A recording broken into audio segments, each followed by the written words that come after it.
Katy No-Pocket by Emma Payne. Pictures by H.A. Ray. Big tears rolled down Katy Kangaroo's brown face. Poor Katy was crying because she didn't have a pocket like the other mother kangaroos. Freddie was Katy Kangaroo's little boy, and he needed a pocket to ride in. All grown-up kangaroos take awfully big hops, and little kangaroos like Freddie get left far behind unless their mothers have a nice pocket to carry them in. And poor Katy didn't have any pocket at all. Katy Kangaroo cried just thinking about it, and Freddie cried too. Then, all of a sudden, Katy had a wonderful idea. It was so wonderful she jumped 6 feet up in the air. The idea was this. Other animal mothers had children, and they didn't have any pockets. She'd go and ask one of them how they carried their babies. Freddie looked all around to see whom to ask, and Katy looked all around to see too. And what they both saw were 2 bubbles rising up from the river right beside them. "Mrs. Crocodile," said Katy, feeling lots better already. "She hasn't any pocket. Let's ask her."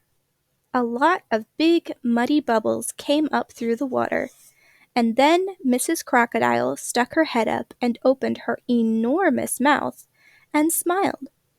"Why, Katy Kangaroo, what can I do for you today?" "Please, Mrs. Crocodile, I am so sad," said Katy. "I have no pocket, and Freddie has to walk wherever we go, and he gets so tired. Oh dear, oh dear!" And she started to cry again. The crocodile began to cry too, and then she said, but, what can I do?" "You can tell me how to carry Freddie," said Katy. "How do you carry little Catherine, Crocodile? Oh, do please tell me." "Why, I carry her on my back, of course," said Mrs. Crocodile. She was so surprised that anyone shouldn't know that she forgot to cry any more. Katy was pleased. She said, "Thank you," and as soon as she got to a good squatting down place, she squatted and said, "Now, Freddie, climb up on my back. After this it will be so simple. No trouble at all." But it wasn't simple. In the first place, Freddie could not crawl up onto her back because his knees stuck out. He couldn't hang on because his front legs were too short. And when he did manage to hang on for a few minutes and Katy gave a long hop, he fell off, bump, bang, with a terrific thump. So Katy saw that she couldn't carry her baby on her back. Katy and Freddie sat down again and thought and thought. "I know. I'll ask Mrs. Monkey. I'm sure she can help me." So Katy and Freddie set off for the forest, and very soon they found Mrs. Monkey. She had her young son Jocko with her, and Katy Kangaroo hurried so to catch up with them that she was almost out of breath. But finally she managed to squeak, "Please, Mrs. Monkey, how do you carry Jocko?" "Why, in my arms, of course," said Mrs. Monkey. "How else would any sensible animal carry anything?" And she whisked away through the trees. "Oh dear," said Katy, and a great big tear ran across her long nose. "I can't carry anything in these short little arms. Oh dear, she wasn't any help at all. What are we going to do?" And she just sat down and cried harder than ever. Poor Freddie! He hated to see his mother cry, so he put his paw to his head and he thought and thought and thought. "What about the lion?" he asked, when Katy stopped crying a little. "They don't carry their children. The poor things walk just the way you do," said Katy. There's birds," said Freddie. "How do they carry their babies?" "Birds," said Katy. "The mother birds push their children out of the nest, and they squawk and shriek and flap their wings about it." Then, all at once, Katy Kangaroo stopped crying and looked at Freddie. "They do say that the owl knows almost everything," she said slowly. Well then, for goodness sake, let's ask him, said Freddie. They found the owl asleep in an old dead tree, and he was cross because he didn't want to be waked up in the middle of the day. But when he saw that Katy was so sad, he came out, blinking and ruffling his feathers, and said in a scratchy voice, "Well, well, what is it? Speak up and speak loudly. I'm deaf as a post." So Katy stood under the tree and screamed at him, "I'm a mother kangaroo, and I haven't a pocket to carry my child in. How shall I carry him? What shall I do?" "Get a pocket," said the owl, and went to sleep again. "Where?" cried Katy. "Oh, please don't go to sleep before you tell me where." "How should I know?" said the owl. "They sell that sort of thing in the city, I believe. Now kindly go away and let me sleep." "The city," said Katy, and looked at Freddie with big round eyes. "Of course, we'll go to the city."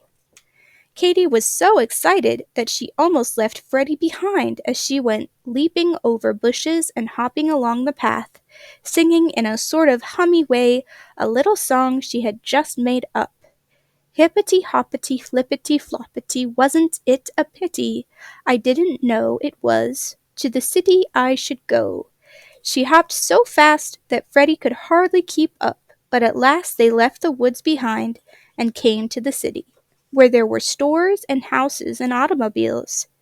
The people all stared and stared at Katy, but she didn't notice it. She was looking for pockets, and she saw that almost everybody had them. And then, all at once, she saw, she could hardly believe it, a man who seemed to be all pockets. He was simply covered with pockets. Big pockets, little pockets, medium-sized pockets. Katy went up to him and laid a paw on his arm. He was a little frightened, but Katy looked at him with her soft brown eyes and said, "Please, dear, kind man, where did you get all those pockets?" "These pockets," he said. "You want to know where I got all these pockets? Why, they just came with the apron, of course." "You mean you can really get something to put on with all those pockets already in it?" asked Katy. "Sure you can," said the man. "I keep my hammer and nails and tools in my pockets, but I can get another apron, so I'll give you mine." He took off the apron and dumped it upside down. Out fell a saw, wrench, nails, a hammer, a drill, and lots of other tools. Then the man shook the apron hard and turned it right side up again and hung it around Katy's neck and tied it behind her back.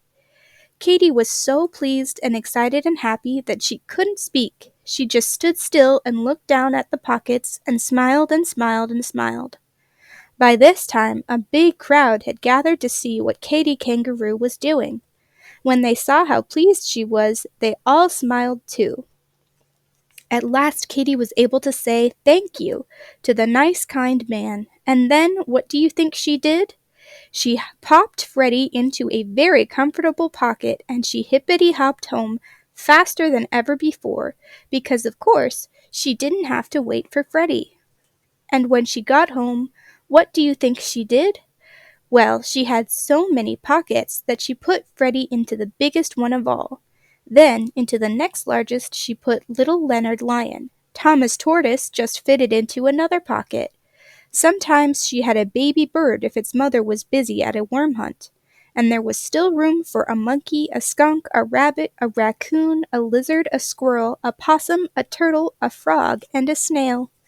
So now, all the animals like Katy's pockets better than any other pockets in the whole forest. And Katy Kangaroo is very happy because now she has more pockets than any mother kangaroo in the world. The end.